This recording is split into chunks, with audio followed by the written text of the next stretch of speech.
host, Denny Van. Today we have an interesting topic about your mind. Is your mind your friend? That's the question we have today. However, first of all, I do want to let you know that I am going to be doing a live speaking presentation and workshop at the university, Plymouth University in New Hampshire, for the American Dowsers Society this June. So if you want to know more about that, we have information in the description below. So today's topic, it's interesting because it seems things kind of go in threes, having 3 clients in a row where they say things like, oh, I just can't shut off the mind. My mind is telling me this. I have this thought and therefore I believe it. And this is happening and all these things are happening. And next thing you know, you're going down a slippery slope of mind tsunami and believing what your mind is telling you. Can you relate to that?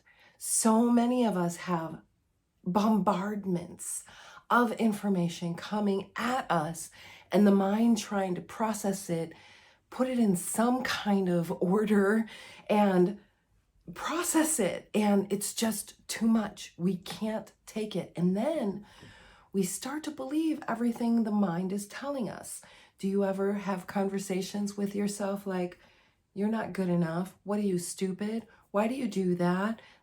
This internal dialogue that goes on, and then you look at it and you identify with it. You are subjected to it. So what I want to tell you, first of all, is your mind is not your friend. I'm going to say that again.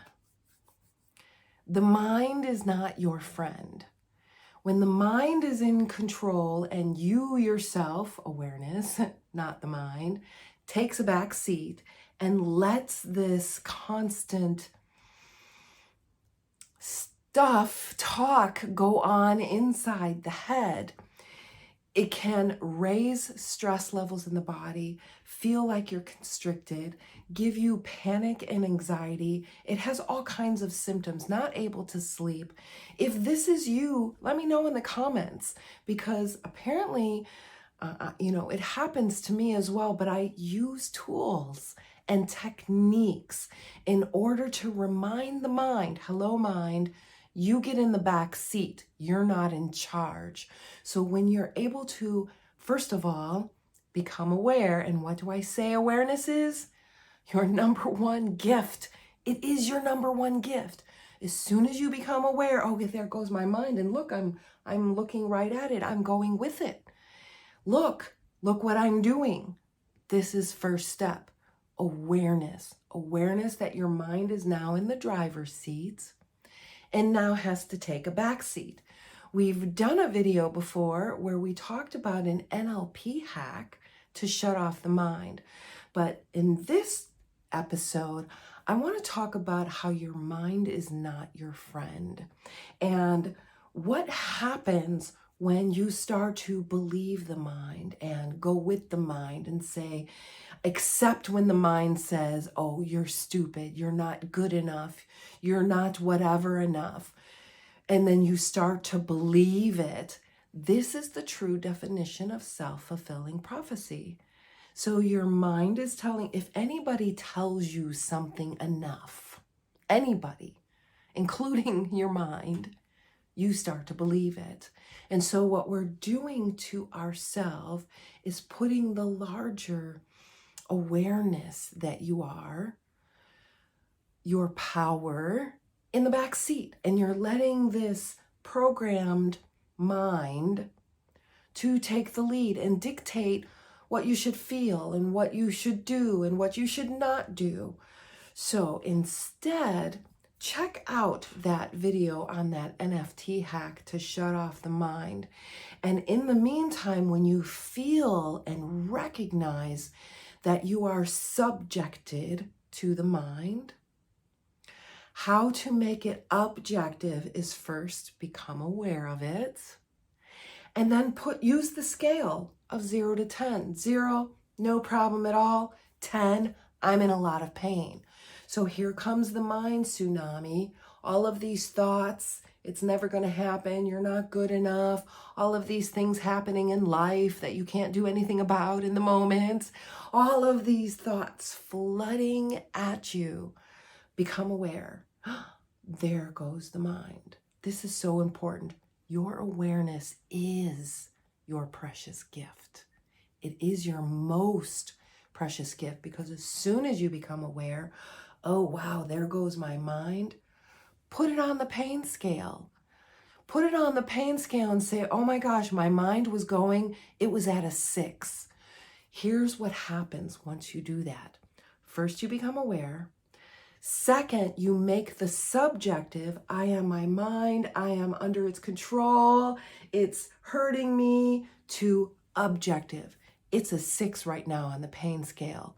You create some space between you and your mind. Does that make sense? You create space between you, this larger awareness that you are, and your mind, this program tool.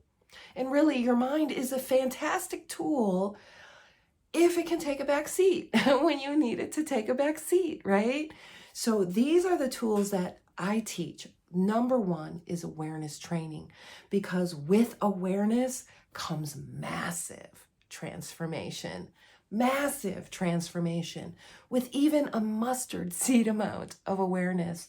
And that's all you need to begin to make these transformations. So for you, darling, what I'd like for you to do is that moment you notice you're in the mind, you're attaching to the thoughts that your mind is telling you. Become aware, and then put it on the pain scale. Make the subjective objective. Where are you on the pain scale? How bad was that mind tsunami you just experienced? You might say it was a 7 or an 8. And then sit in stillness. Allow it to just wash through you without attaching to any of it. Yeah, easier said than done, but it's possible. It's possible with awareness and the tools. So with that said, I want to hear from you. And to let you know, our podcast host now has messaging capability. So we would love for you to leave a voice message. We will be listening to all of them, and we want to know, what did you like about this? What would you like more of? And in the meantime, keep being amazing.